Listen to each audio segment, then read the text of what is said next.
We'll start first. Ladies and gentlemen, welcome to the press conference of Tommy Paul. Congratulations, Tommy. First time into the last 8 of a Grand Slam. How does that feel for you now? Pretty great. I just learned that I get an extra badge when I come back here next year, so I'm pretty stoked about that. No, in all seriousness, I'm really excited, man. It's like, you know, every person's dream when they start playing tennis to play the big matches at the Slam. So I'm really excited to get out there on Wednesday.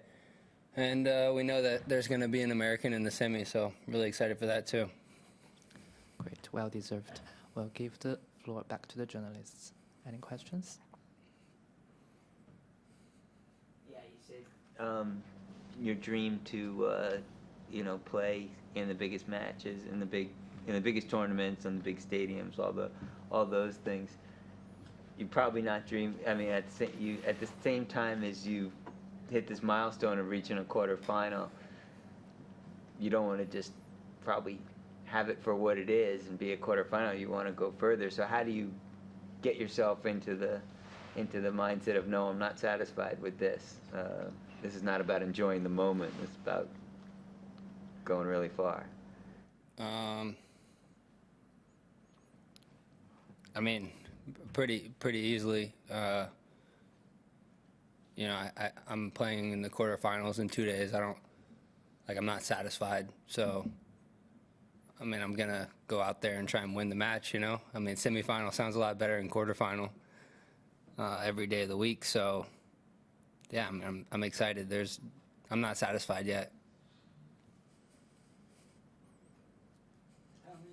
Is there something you would point to for allowing you to make this step this time? Something in your game, in your mindset, your preparation. Is there anything that you felt maybe like this is going to be my time? I don't know. I've just been paying attention to the details a little bit more in practice, like on and off court. I got a good team around me. I got new management, so everything's been pretty good since switching to them. So that's been exciting. And yeah, I mean, I've just been having a lot of fun out there. Every match has been fun, so it's hard to play bad when you're having fun. If I could ask you to look ahead for a moment to playing Ben Shelton. He said maybe you guys had practiced once with each other. Yeah, I think we warmed up in Cincinnati one time. Do you know him much at all? What do you know about his game? I would say I know him better as a person than as a player, like just because I've spent a decent amount of time with him in the locker room. And I know his dad from when his dad was at the USTA when I was younger. But I actually haven't seen him play very much, so this will probably be the first time that I'll have to watch some film on my opponent in this whole tournament so far. So I'll probably watch his match with JJ tomorrow and talk to my coach. I think my coach has watched him play a few times, so we'll have to get a game plan going. Your rise through kind of the challenges and up the rankings has always been quite steady and gradual. I'm wondering, along the way and quite a long journey, did you ever kind of doubt that you'd be able to play in these types of matches, playing for a Slam semi-final, or did you always believe you'd be here?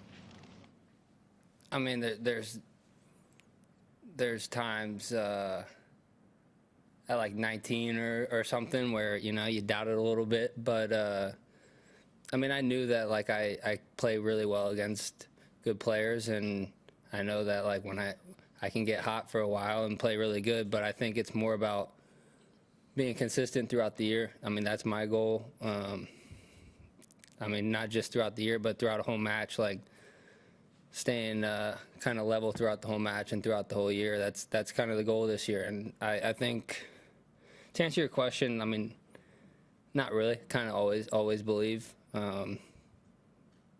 you know, I mean, as an athlete, I think you have to kind of be delusional in a way.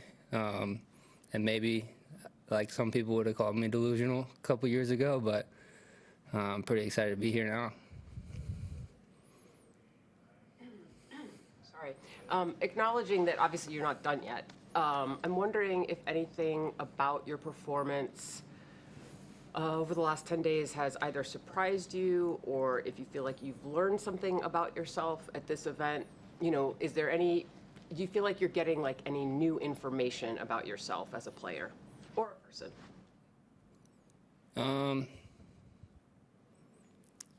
I wouldn't say I'm too surprised with, or like, I wouldn't say like I learned too much about myself on court. I mean, I've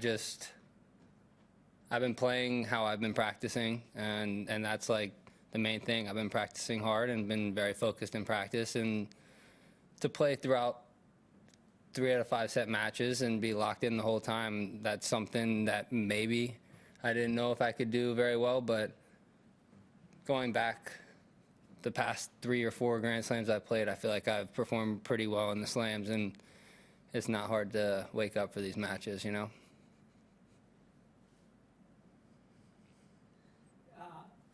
There's been this kind of recent surge by young American men. We saw it with Taylor and Francis last season. Now 3 of you guys, 25 and under, Americans in the quarters here.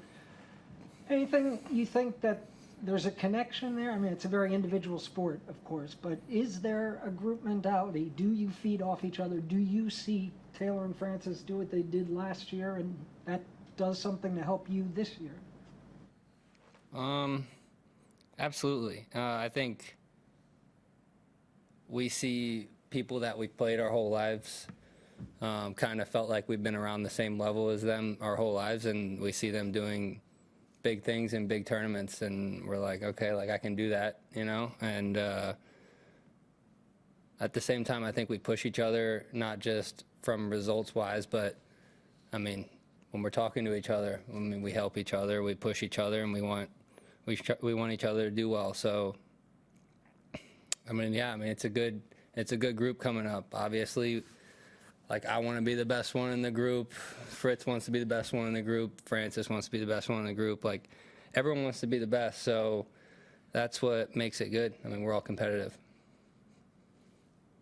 Have you had a lot of contact with them the last couple of days, or heading into Yeah, I these mean, matches? Riley's actually been giving me all my scouting reports. He's basically been my coach this week. Taylor's been sending me like some stupid ass memes on Instagram. That's about it. He asked me if I was coming to LA after this tournament. But no, I'm supposed to go to Uzbekistan for a Davis Cup, so I'm not going there. But yeah, I mean, Big Fo's been shooting me some messages. Everyone's like pretty supportive, you know? We'll take one last question. Oh, okay. Speaking of team events, you just mentioned Davis Cup, and obviously toward the end of gosh, now I don't even know when it was. September. It was only in September. You were there for the Laver Cup and for, you know, not only Federer's retirement, but also the first win by Team World. I'm curious if that group energy was also in some way galvanizing. Yeah, the event was awesome, but for me, I just sat on the bench for a long time, and it wasn't amazing watching. It was amazing being in the presence of, you know, Roger during his retirement and everything. But I hate sitting on the bench, and it was a kind of hard time for me. So I was like excited to play my own tournaments after that. I was going to say, did it make you hungry? Yeah. Okay, all good. We will stop here for now. Thank you everyone for your participation. We'll see you later.